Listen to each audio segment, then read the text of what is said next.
আমার দাদা পীর আল্লামা মুহাম্মদুল্লাহ হাফেজি হুজুর রহমাতুল্লাহ আলাইহি, নাম তো সবাই শুনেছেন, নিজের ছেলেদের কাছেও ডাইরেক্ট কিছু চাইতেন না, এটা করো এটা করো না, এই আদেশ ছেলেদেরকে দিতেন না। একটু ঘুরায় বলতেন, কোনো প্রয়োজন থাকলেও পানি খেলে ভালো হয়, দিলে ভালো হয়, এই টাইপের একটা কথা বলতেন, ডাইরেক্ট বলতেন না। তো মাঝে মাঝে বাচ্চারা বুঝতো, মাঝে মাঝে বুঝতো না। এটা তো ইঙ্গিতের বাক্য, সবসময় বোঝা যায় না। তো তাকে বুড়া বয়সে বলছিল যে আব্বাজান, আপনি আদেশ দিলে তো এটা আমাদের জন্য সৌভাগ্য, আপনার খেদমত করতে পারা আমাদের গর্বের বিষয়। পুরো বাংলাদেশে বড় বড় আলেমরা আপনার কদমের সামনে এসে পড়ে থাকে, সেখানে আমরা সন্তান হিসাবে কেন রাগ করবো? আপনি একটু ক্লিয়ার বললে ভালো হয়। তিনি বলেছিলেন না, বাবা যখন সন্তানকে কোনো কিছু বলে, বৈধ আদেশ দেয়, সন্তানের জন্য সেটা অবধারিত হয়ে যায়, অবধারিত। যদি না করে পাপ হবে। আমি চাই না আমার কারণে তোমরা কখনো পাপী হও। আমি এমন ভাবে বলি, এরপরও তোমরা করলে সওয়াব তো পাবা, কিন্তু যদি নাও করো তোমাদের পাপ হবে না, গুনাহ হবে না।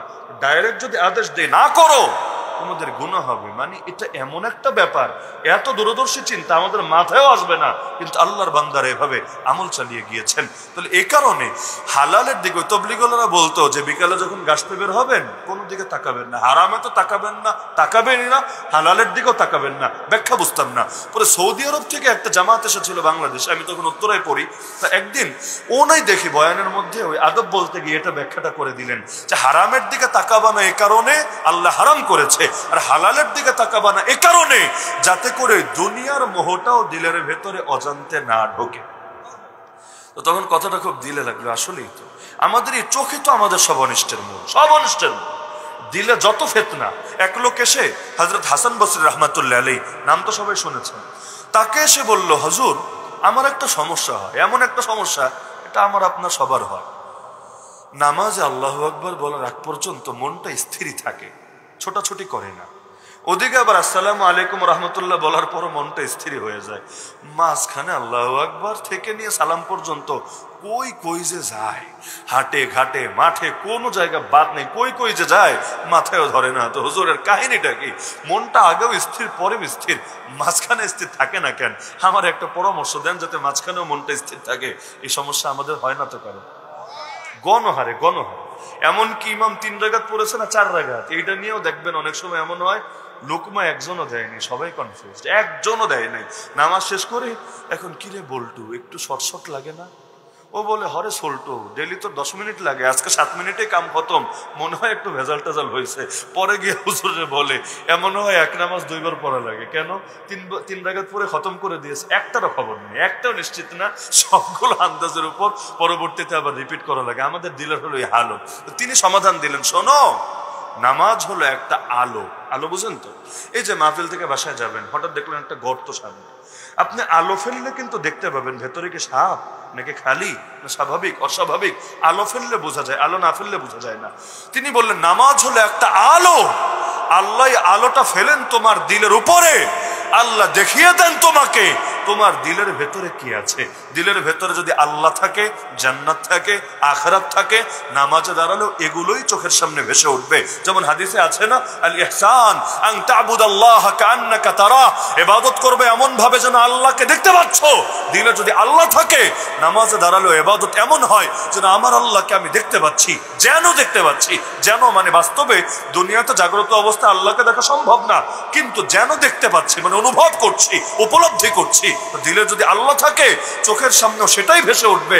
আর দিলে যদি অন্য কিছু থাকে, নামাজে দাঁড়ালে ওই যে আলো যেহেতু পড়েছে, আল্লাহ দেখিয়ে দিচ্ছে, দেখ বান্দা তোর দিলে কত সমস্যা, কত ভণ্ডামি, কত 2 নম্বরই। তো সুতরাং তুমি তোমার দিলকে পবিত্র করো, নামাজে দাঁড়ালেও আল্লাহই ভেসে উঠবে। পরবর্তীতে দেখলাম হাদিসের সাথে কথাটা মিলে। কিভাবে? আমার নবীজি নামাজে দাঁড়ালেন, সাহাবীরা দেখলেন হঠাৎ করে হাত দিয়ে কি যেন ধরতে চাইলেন।